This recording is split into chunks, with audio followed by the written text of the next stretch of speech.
Hello and welcome back to Pharma E-Class. I am Anindya Goswami and we were discussing pharmaceutical engineering subject. Now let us start with a new chapter, that is heat transfer. You'll find heat transfer in your unit 2. This is the first chapter of unit 2, and in this chapter we are going to study about the objectives, applications and heat transfer mechanisms, Fourier's law, heat transfer by conduction, convection and radiation, heat integers and heat exchangers. So let us first define what is heat transfer is. Heat transfer is the process of transfer of heat from high temperature system to a low temperature system. In the thermodynamic terms or thermodynamic system, heat transfer is also known as the movement of heat across the boundary of the system due to the temperature difference between the system and the surrounding. There are the basic three modes of heat transfer. You must be knowing, but we have to study it more. They are basics also. That is conduction, convection and radiation. So the process in which there is no transfer of heat between the systems and its surrounding, that particular system is called as adiabatic system. So it is not necessary that each and every system there will be a heat transfer mechanism by the help of maybe conduction or the convection process or maybe the radiation process. So there are certain systems where there is no transfer of heat, or such type of systems are known as the adiabatic system. So this is the mode of heat transfer: conduction, convection and radiation. And basically convection is also having two types of transfer, that is natural convection and forced convection. Come to its objectives. What are the objectives of heat transfer? Why does it need to happen? This basically happens to reduce the heat or energy loss, and making energy utilization more effective. As you must be knowing, heat energy is the primary source of energy for driving of maximum of the processes, maybe pharmaceutical, maybe other forms of processes. So heat transfer is one of the most important processes which is to be utilized. Next, insulation, that is to reduce the heat transfer as much as possible across a system and its surrounding. Where we want to reduce the heat transfer, then only that is also another objective we have to study the heat transfer mechanisms. For enhancement purpose, that is, it is the promotion of heat transfer across a finite temperature difference. Next, for the purpose of temperature control, that is the temperature of a region is required to be maintained close to a particular or a specified value. Thermoregulation of human body, as you must be knowing, through more or less blood flow, localized regions coupled with mechanisms like sweating is also an example of temperature control. So these are the objectives of heat transfer. Come to its application. An important topic is it. For the purpose of evaporation, now heat is applied in order to convert a liquid into vapor, and this particular process is utilized in the evaporation, which we will study in our next topic. The liquid present in material is evaporated with the help of the heating to get a concentrated product, like for example for the concentration of various plant extracts or various vegetative extracts. We had studied the drying process also. That is in that process also we had came with the term, this is heat transfer. That is also another application.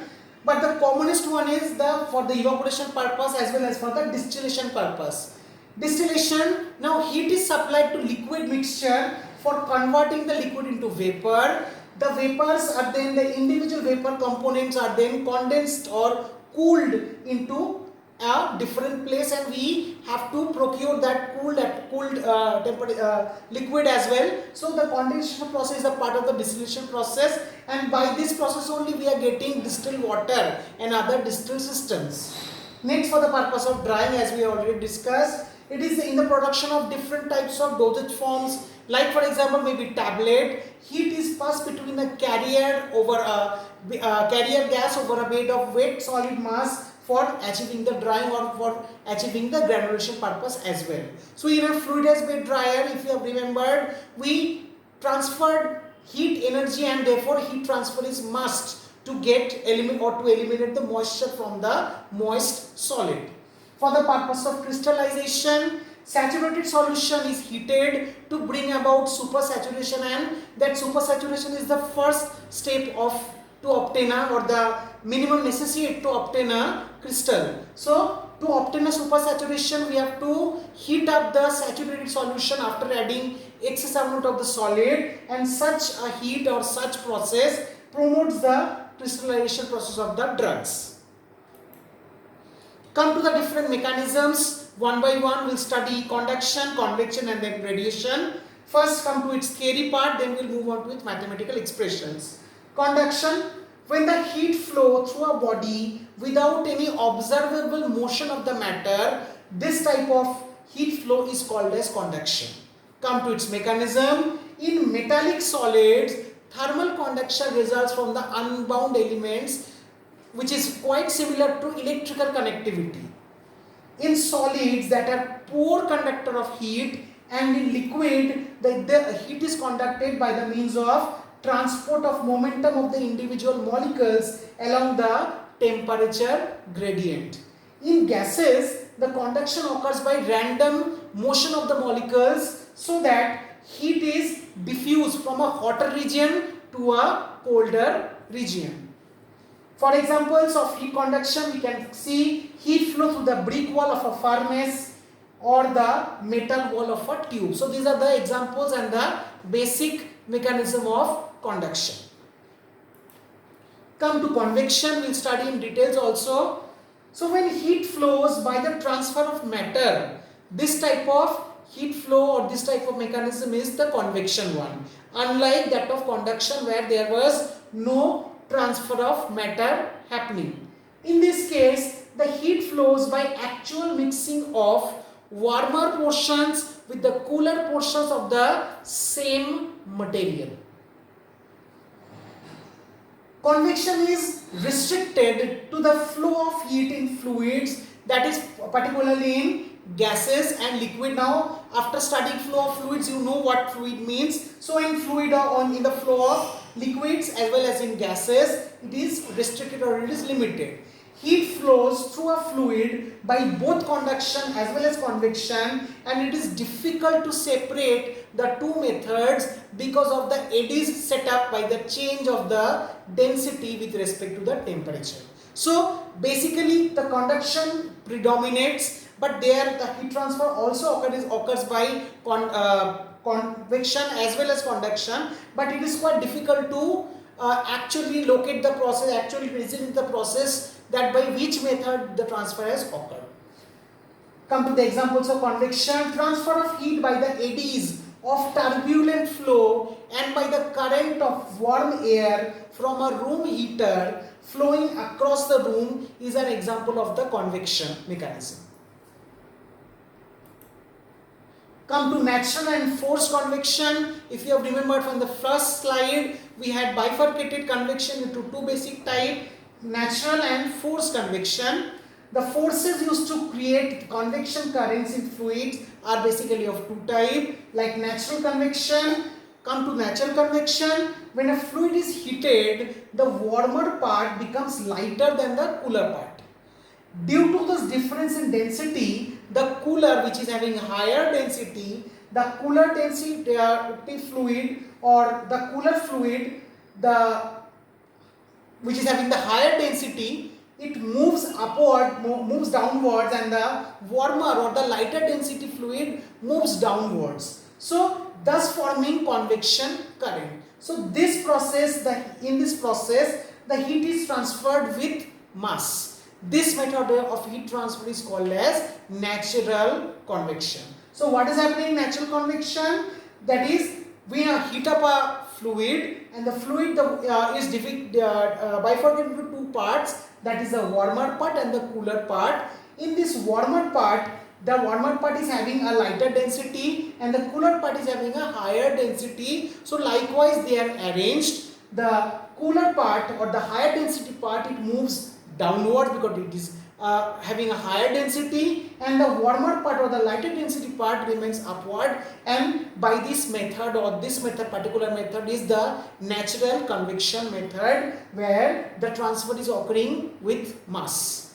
Come to forced convection. So if the current or the movement of fluid is caused not by the density difference but by some agitator or by some mechanical devices, then this type of heat flow associated with its movement of or it is a forced type of movement, that particular mechanism is called as forced convection. So here it is not happening naturally with the difference of densities, no, but it is happening due to some devices, maybe some agitator devices or maybe other some mechanical devices. Then that particular mechanism can be designated as a forced convection mechanism.